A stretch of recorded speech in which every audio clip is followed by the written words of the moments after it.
nós acabamos sendo entregues nas mãos de outros espíritos, porque nós assim o desejamos.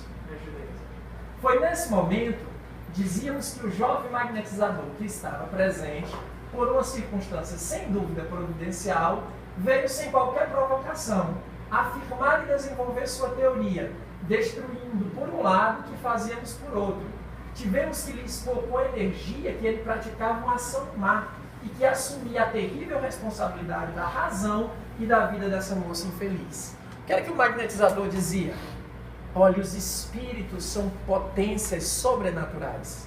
Eles não estão presentes, eles não vão lhe ajudar.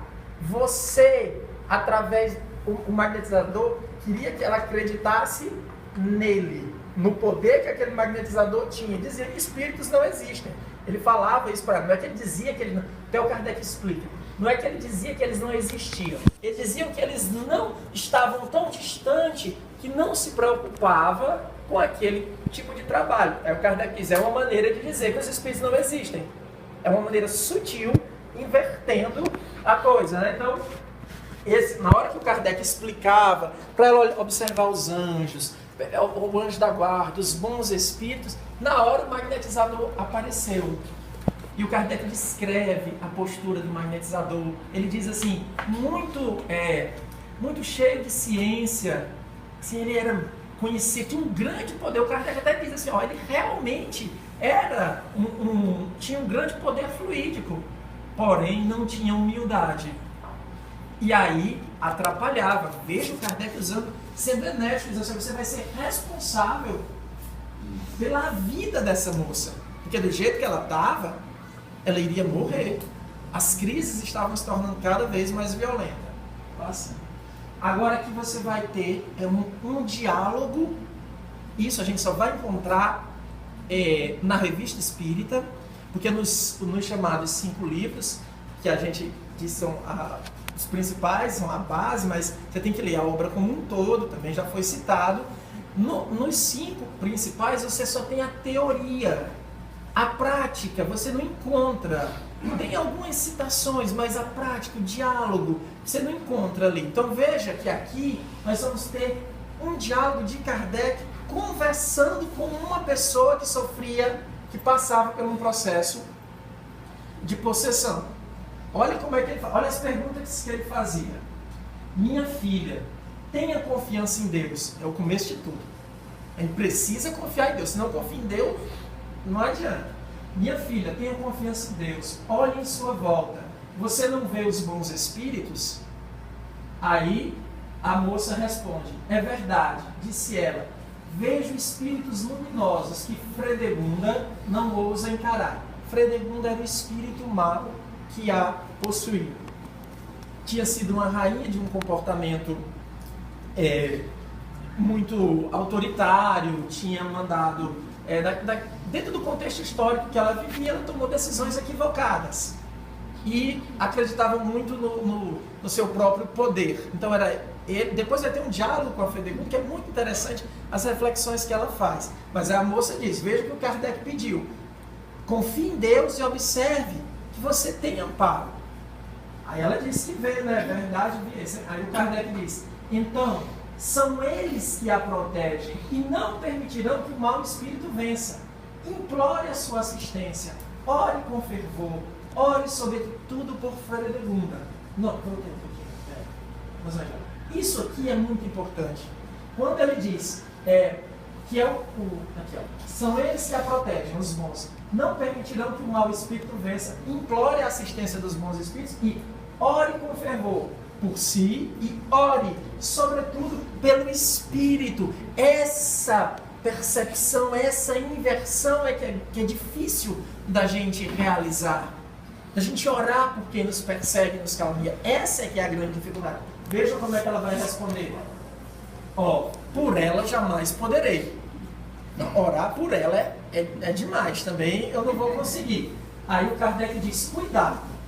Veja que a estas palavras os bons espíritos se afastam. Se você quer sua proteção, é preciso merecê-lo pelos seus bons sentimentos, esforçando-se sobretudo para ser melhor que a sua inimiga. Como você quer que eles a protejam, se não for melhor que ela? pense que em outras existências você também teve censuras a se fazer e o que lhe acontece é uma expiação. Olha, chamando a responsabilidade. Kardec faz com que ela perceba que não é por acaso que as coisas acontecem. Nós não fomos escolhidos para sofrer. Não foi Deus que jogou um raio de sofre, desgraçado. Não é assim. É tudo produto das nossas ações, das nossas escolhas. Quando a gente assume isso, a gente começa a caminhar de uma outra forma. Se você quer que ela cesse, terá que se melhorar. E para provar suas boas intenções, você terá que começar mostrando-se boa e caridosa para com seus inimigos. A própria Fredegunda será tocada e talvez você faça o arrependimento penetrar no seu coração. Reflita, continua chamando a atenção para que ela observe, não busque inimigos. Não busque os inimigos. Ela tem que meditar sobre as consequências dos atos. Aí ela diz, eu farei. Faça agora... Agora eu não consigo. Faça agora mesmo. E diga comigo. O Kardec faz uma prece com ela. Meu Deus, eu perdoo a Fredegunda o mal que me fez. Aceito como uma prova e expiação que mereci. Perdoai minhas próprias faltas como eu perdoo as dela. E vós, bons espíritos que me cercais, abri o seu coração a melhores sentimentos e dai-me a força que me falta. Aí ele diz, você promete orar por ela todos os dias? Aí a senhorita Júlia diz, prometo. Está bem, por meu lado vou cuidar de você e dela. Tenha confiança. Aí ela diz, obrigada. Algo me diz que isto em breve vai acabar. Essa é o desenrolar da cena. Veja, chama, isso é o que a gente poderia dizer, porque o atendimento fraterno, a terapia, né, como o Newton estava falando, é isso. Consciência, tenha consciência do seu papel, busque modificar-se, ore por aquele que lhe persegue, modifique-se através da experiência vivida e você vai, com certeza, caminhar sem tanto sofrimento, pelo menos sem o acesso desse mau espírito. Mas veja, não é passe de mágica.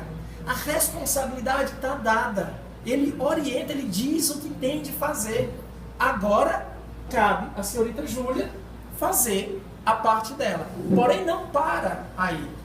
No Kardec não diz assim, pronto, já disse o que tinha de dizer, acabou. Não, ele submete a sua prática, os seus posicionamentos aos espíritos, porque ele poderia ter errado. Porque como ele não está vendo o que acontece no mundo dos espíritos, ele podia ter dado alguma informação errada, alguma orientação errada. Então ele submete, logo após esse diálogo, aos bons espíritos na Sociedade Parisiense de Estudos Espíritos, para que os espíritos pudessem contribuir. Então, são duas comunicações, eu trouxe só a de Erasto, porque a de Hahnemann, ele faz uma abordagem mais longa, a de Erasto é um pouco mais direta. Então eu digo, não, vou trazer a de Erasto para que a gente entenda. Erasto diz como orientação, nos casos de possessão. Para o espírito encarnado que se acha, como Júlia, em estado de possessão, é necessário um magnetizador experimentado e perfeitamente convicto da verdade espírita. Por quê? Porque quando você é um magnetizador espírita, você vai pedir o auxílio dos bons espíritos na sua tarefa. Você não vai querer pensar que é o seu amor próprio, assim, não, eu tenho um grande poder, eu sou um grande médium, eu resolvo. Não, verdadeiramente convicto da verdade espírita, você percebe, também foi descrito aqui numa citação do Chico, a questão da humildade. Você tem que saber qual é o seu papel. Então você vai sempre pedir ajuda aos bons espíritos. Por isso que ele diz, tem que ser um magnetizador convicto. É necessário que ele seja, além disso, de uma moralidade irreprochável e sem presunção. Sem presunção. Cuidado com esse termo em relação à moralidade. Porque a nossa compreensão da moralidade é limitado ao momento em que a gente vive. O que é que ele está querendo dizer isso? Seja bom na medida das suas forças. Porque é óbvio que se ele estivesse falando da moralidade perfeita, só os espíritos puros conhecem a lei de Deus na plenitude. Mas pelo menos o desejo do bem, a vontade de se transformar, isso a gente consegue. É nesse ponto que ele fala, quando ele fala dessa moralidade. Então ele diz, mas essa era essa observação que a gente precisava no nosso caso. Eu vou já relatar como nós lidamos com aquele caso. Mas, para agir sobre o espírito obsessor, é necessário a ação não menos enérgica de um bom espírito desencarnado. Essa era uma orientação nova, que até aqui não tinha sido dada. Assim, pois, dupla ação. Quando se trabalha numa reunião mediúnica, quando você está moralizando o espírito, dupla ação. Terreno e extraterreno. Encarnado sobre encarnado, desencarnado sobre desencarnado. Eis a lei. Se até agora a tal ação não foi realizada, foi justamente para vos trazer ao estudo e à experimentação dessa interessante questão. É por isso que a Júlia não se livrou mais cedo. Ela devia servir aos nossos estudos. Perfeito, os espíritos aproveitam cada caso, levou Kardec para observar, porque se não fosse assim seria mágica. Ele precisava ver. E ele não nos dá nada pronto, você precisa observar. É o papel dos homens estar atento a cada fenômeno. O que é que isso significa? Isto vos demonstra o que deveis fazer de agora em diante nos casos de possessão manifesta.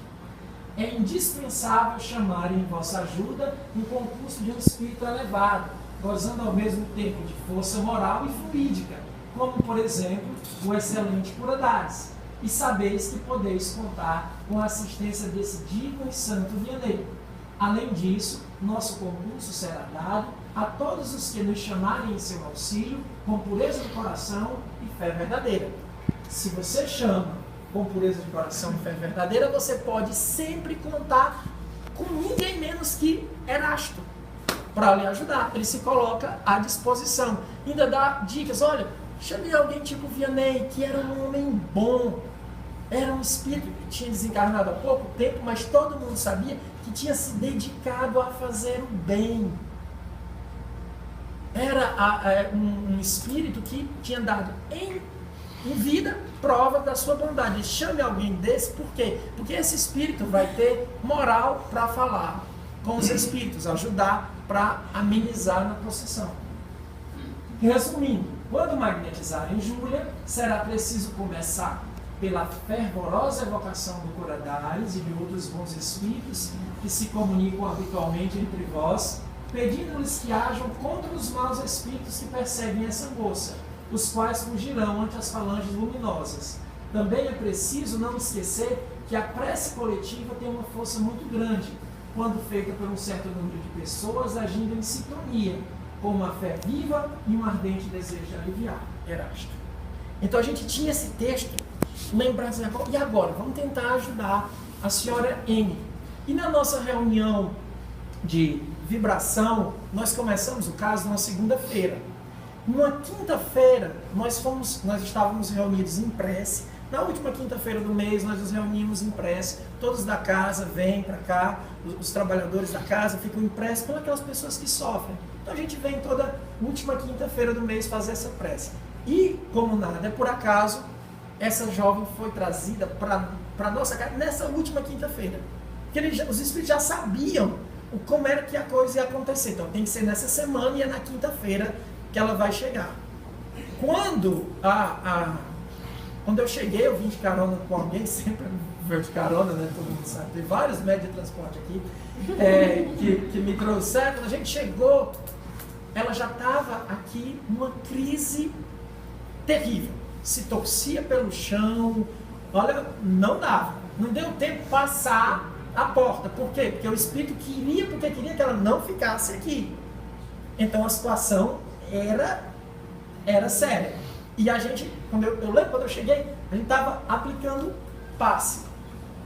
Na hora que estava aplicando o passe, a gente lá, todo mundo tentando aplicar o passe, quando eu fui chegando, aí ela disse assim, o espírito, né, se manifestou e disse assim, e lá vem esse aí também para me dar passe. Eu disse, não, eu não vou lhe dar um passe.